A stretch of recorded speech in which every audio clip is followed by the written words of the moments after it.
আসার পরে যে গুটিগুলো মার্বেলের মতো হয়, এখন কি করণীয় আছে আপনাদের, এই বিষয়ে আমরা বিস্তারিত আলোচনা করব।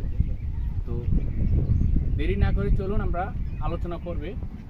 এখানে দেখেন আমের মুকুল, এখানে বড় একটা বাগান, এই যে এটা মার্বেলের গুটির মতো হয়ে গেছে। এখন কি করণীয় আছে, এই সময় যে ফাল্গুন বা চৈত্র মাসে খুব পরিমাণ খরা হয় এবং রোদ হয়, যার ফলে গাছের গোড়া আমাদের পানি পর্যাপ্ত পরিমাণ সেচের ব্যবস্থা করতে হবে। এবং কি এই যে যাতে ফুড ফ্লাই বা এই ফুড ফ্লাইতে যাতে আক্রমণ না করতে পারে, এজন্য আমরা বায়োক্লিন নামে একটা ওষুধ আছে, এটা স্প্রে করতে পারি, অথবা সাইপারমেথিন গ্রুপের যে কোনো ওষুধ স্প্রে করতে পারি।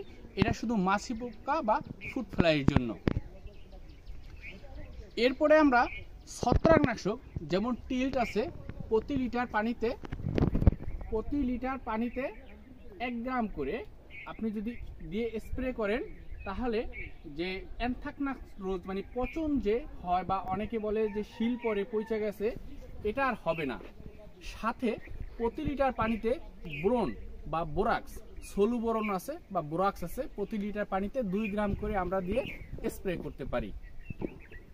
তাহলে দেখবেন যে এই একটা ফলও নষ্ট হবে না বা পড়বে না। এবং কি ফলের ভিতরে যে পোকা আছে, দেখবেন যে উপরে আমটা খুব ভালো, ভিতরে পোকা, পাকে গেলে পোকা, তাহলে এটা আসে কোথা থেকে? এখন যদি ফুড ফ্লাই এখানে আল দেয়, ভিতরে ক্ষত সৃষ্টি হয়, ওখানে ডিম হয়, ওখান থেকে আমার পছন্দের সৃষ্টি হয়। তো দর্শক, আজকে এই পর্যন্তই, সবাইকে ধন্যবাদ।